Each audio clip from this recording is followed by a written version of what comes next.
Assalamualaikum warahmatullahi wabarakatuh. Alhamdulillahilladzi anzalal Qur'an hudan linnasi wa bayyinatin minal huda wal furqan. Ashhadu an la ilaha illallah wahdahu la syarika lah wa ashhadu anna Muhammadan abduhu wa rasuluh la nabiyya ba'da amma ba'da. Dewan Hakim yang arif lagi bijaksana, hadirin para pecinta syarhil Quran yang kami banggakan. Indonesia terletak di antara lempeng Eurasia dan Australia, di antara dua benua dan dua samudra, terletak pada lintang rendah dengan iklim tropika basah. Hal inilah hadirin yang menyebabkan Indonesia dikenal sebagai negeri seribu bencana. Bahkan Indonesia telah dicetus oleh UNESCO sebagai negara paling rawan di dunia dengan nomor ke-7. Indonesia sering digoncang gempa, dilanda banjir, likuifaksi dan letusan gunung berapi. Di awal tahun 2020, gempa bumi di Sukabumi, sinabung mengamuk lagi, erupsi gunung Merapi, likuifaksi di Palu, Sulawesi, tanah longsor dan banjir di sejumlah wilayah NKRI. Untuk itu, membangun masyarakat sadar bencana demi masa depan Indonesia adalah judul syarhil Quran yang akan kami sampaikan pada kesempatan kali ini. Sebagai rujukan, Al-Quran Surah Ar-Rum ayat 41.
Dari godaan syaitan yang terkutuk dengan menyebut nama Allah yang Maha Pengasih, Maha Penyayang. Telah tampak kerusakan di darat dan di laut disebabkan oleh perbuatan tangan manusia. Allah menghendaki agar mereka merasakan akibat dari perbuatan mereka, agar mereka kembali ke jalan yang benar. Dewan Hakim yang arif lagi bijaksana, hadirin yang mempesona. Makna al-fasad menurut Qatadah dan As-Suddi sebagaimana dinukil oleh Syekh Al-Qurtubi dalam dalam tafsir Al-Jami' Ahkamil Quran juz 14 halaman 33. Al-fasad adalah kesirikan dan ia merupakan kerusakan yang paling besar. Lebih lanjut, Syekh Al-Qurtubi menegaskan, al-fasad adalah kekeringan, kurangnya tumbuh-tumbuhan dan hilangnya keberkahan, kerusakan di laut, berkurangnya hasil laut karena dosa-dosa manusia.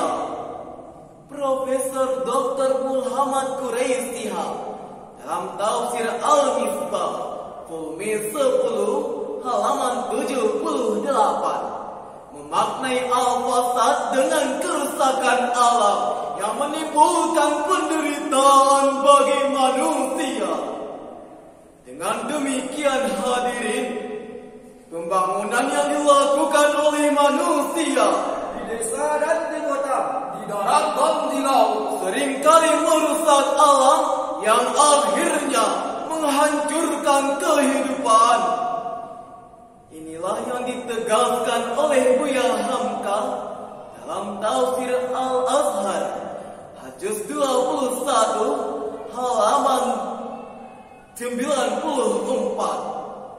Allah menjadikan manusia khalifah, maka janganlah terpesona dengan bangunan bertingkat menjulang langit, karena tidaklah dikatakan pembangunan jika manusia makin jauh dari Tuhan. Tidaklah dikatakan kejayaan jika hidup manusia tak berperi kemanusiaan. Betul hadirin, inilah yang dilakukan oleh manusia hadirin. Menguras hasil alam tanpa belas kasihan, merusak ekosistem di luar batas kewajaran. Kita yang membakar hutan ketika Islam menyerang. Kenapa kita salahkan Tuhan? Kita yang membabat hutan ketika longsor menerjang. Kita bilang ini kemarahan Tuhan. Kita yang menimbun sampah di sungai ketika banjir bandang datang. Kita bilang ini kehendak Tuhan. Sadarkah kita hadirin bahwa kita hanya menyalahkan Tuhan atas apa yang kita lakukan? Na'udzubillah. Kerusakan terjadi akibat para pembuat maksiat. Inilah yang dijelaskan oleh Syekh Jalaluddin As-Suyuti dalam tafsir Ad-Durrul Mansur fi Tafsir bil Mansur juz 11 halaman 606. Menurut Syekh Tatawir Al-Jauhari dalam tafsir saintifiknya Al-Jauhari fi Tafsir Al-Quran juz 14 halaman 77. Penyebab kerusakan alam ada dua. Pertama, akibat hawa nafsu manusia yang menyanyiakan tugas kekhalifahannya. Kedua, akibat alam itu sendiri, seperti virus dan mikroba pembawa penyakit. Kini hadirin, kita sedang diuji dengan virus kecil mematikan ini. Virus bernama Corona telah menyakiti jutaan manusia. Virus bernama Corona telah merenggut ribuan nyawa. Virus bernama Corona telah menjadi pandemi dunia. Oleh karena itu hadirin, marilah kita berdoa kepada Allah untuk keselamatan Indonesia tercinta. Allahumma anfa'na al-wala wal bala wal waba fi dunya khassa fi baladina Indonesia.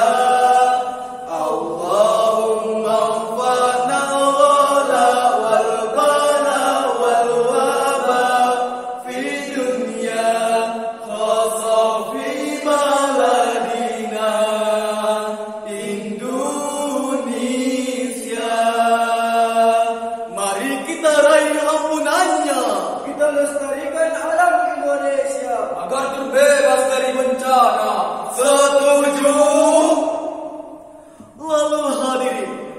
bagaimana cara kita melakukan pencegahan bencana?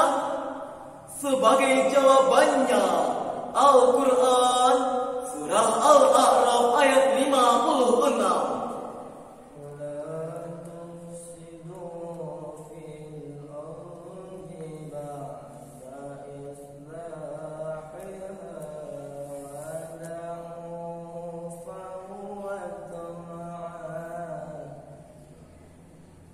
Inna rahmatallahi qaribun minal muhsinin.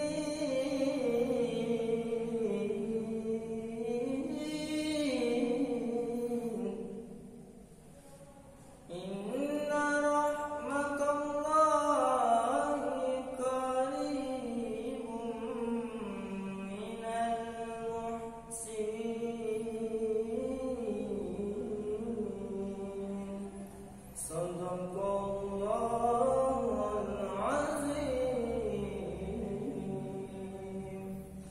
Dan janganlah kamu membuat kerusakan di muka bumi sesudah Allah memperbaikinya, dan berdoalah kepadanya dengan rasa takut dan harap. Sesungguhnya rahmat Allah begitu dekat kepada orang-orang yang berbuat baik. Maha benar Allah dengan segala firman-Nya. Dewan Hakim yang arif lagi bijaksana, hadirin yang mempesona. Kalimat la tufsidu fil ardh berarti Allah melarang kita merusak alam setelah Allah memperbaikinya, melakukan islahiha. Menurut Syekh Muhammad Tahir bin Ashur dalam tafsir At-Tanwir juz 8 halaman 175, makna islahiha ada dua, yaitu menjaga sesuatu yang sudah baik dan memperbaiki yang sudah rusak. Dengan demikian hadirin, mari kita bangun kesadaran masyarakat dalam pencegahan bencana. Mari kita jadikan alam sebagai partner kehidupan kita. Jagalah kehijauannya, Jagalah kebersihannya, dan nikmatilah keindahannya. Hadirin yang mempesona, sebagai kesimpulannya, pertama, kondisi geografis, geologis, dan demografis Indonesia menyebabkan negeri ini dikenal sebagai laboratorium bencana. Namun penyebabnya tidak hanyalah faktor alam semata, tetapi juga ulah keserakahan manusia. Kedua, kita selalu dituntut untuk selalu siaga dalam menjaga diri kita dan keluarga. Demikianlah saran yang kami sampaikan. Terima kasih. Sampai jumpa. Assalamualaikum warahmatullahi wabarakatuh. Hadap kiri. Jauh.